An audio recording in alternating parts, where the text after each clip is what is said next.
Samsung's latest flagship folding phone looks like it has been put on a diet. The result is a transformation into one of the thinnest and lightest devices available and radically changes how it handles for the better. The Galaxy Z Fold 7 measures 8.9mm thick and short, well within the realms of a standard smartphone if you ignore the camera bump on the back.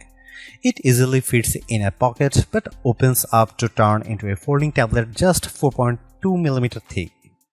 But at $2000 you pay an awful lot for such a fancy device. It is an expensive, cutting-edge gadget that can, in theory, replace your phone, tablet and PC in one pocketable device. The Samsung Galaxy Z Fold 7 is the closest thing to a tech inflection point we have at the moment. It is by far the best large screen foldable ever made, super thin, super light, exquisitely made, undeniably powerful and full of AI smarts, and goes straight to the top of our list of the best foldable phones you can buy. It's Samsung's first foldable to almost entirely not under-deliver on cameras, featuring the line's first ever 200MP camera.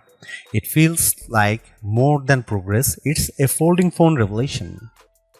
I like it so much that I find myself frantically searching for weaknesses. I probe each part looking for a place where Samsung may have miscalculated, and with very few exceptions, I can't find any weaknesses. If I had to pinpoint where Samsung trips up, it would be in two areas: the removal of the digitizing layer, which leaves the Galaxy Z Fold 7 unable to work with the S Pen, and the price, which now flirts with $2000 in the US. That's a lot to spend for any phone, though in fairness, this really is like two devices in one, a flagship phone and 8-inch tablet, and so you might be able to justify the outlay. The Galaxy Z Fold 7 starts at $2000, which is $100 more than the previous model in the US. There is no price hike for buyers in the UK. The base model comes with 256GB of storage and 12GB of RAM at the time of reviewing. The Galaxy Z Fold 7 is on pre-order now and ships from July 25. It's available in Blue Shadow, Silver Shadow and Jet Black, plus a Samsung Online exclusive mint. Those prices make the Galaxy Z Fold 7 one of the most expensive foldables you can buy.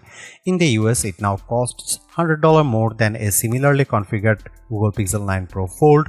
For instance, there will be deals especially for trade-ins, so look out for those. I agree, this is a lot to pay for a smartphone, but the Galaxy Z Fold 7 is not just a phone. It's also a tablet, yet so thin and light that someone glancing at in your hand might have no idea it's two-in-one. The question is, are you willing to pay more for something that is truly special? There was nothing much wrong with the Samsung Galaxy Z Fold 6's camera array. It has a nice 50MP lens, a 10MP and a 3x optical zoom, 10MP, but I was very aware that this was a flagship class phone with a flagship level price, and it bothered me that the best camera array was reserved for Samsung's Ultra line. That is no longer the case. The Samsung Galaxy Z Fold 7 has a new camera system with two notable upgrades and one disappointment. Here's the full camera system: 200MP wide camera, 12MP ultra wide, 10MP 3x telephoto, 10MP cover screen, 10MP main screen. The big news here is the new 200MP sensor that, while similar to what's found in the Samsung Galaxy S25 Ultra, has been re-engineered to fit into the Galaxy Z Fold 7's super slim frame. Like most high megapixel smartphone cameras, this one defaults to a 12MP shot, combining the information from multiple pixels for better clarity, contrast and colors. It does a nice job, but there is a very good reason to shoot at the full 200MP. Doing so lets you crop into almost any picture detail without losing clarity. Here you can see some camera samples of the Samsung Galaxy Z Fold 7.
The battery life for the 4400 mAh battery is rated by Samsung at 24 hours of video playback. However, in mixed use, battery life is anecdotally between 12 and 18 hours in my tests, which runs a more rigorous and intense web browsing rundown got just under 11 hours. This is a case where your mileage will vary, but I think you can expect a full workday of battery life. The QI wireless charging is supported, and while the phone only ships with a charging cable and not the adapter, I was able to charge the phone 50% in 30 minutes using a 45-watt charger. Connectivity on the T-Mobile 5G network was solid and in my neighborhood better than what I get from Verizon. I am also happy to report that the phone supports Wi-Fi 7 and Bluetooth 5.4. The Samsung Galaxy Z Fold 7 is so thin and light that combined with its larger cover screen, you could easily mistake it for a standard flagship. There is a larger 8-inch display inside, and all this plus the new camera system, the main camera finally gets a 200 megapixel sensor, make this the most desirable Z Fold yet. It's a shame too that it also the most expensive fold to date for some, and that ultimately may hold it back.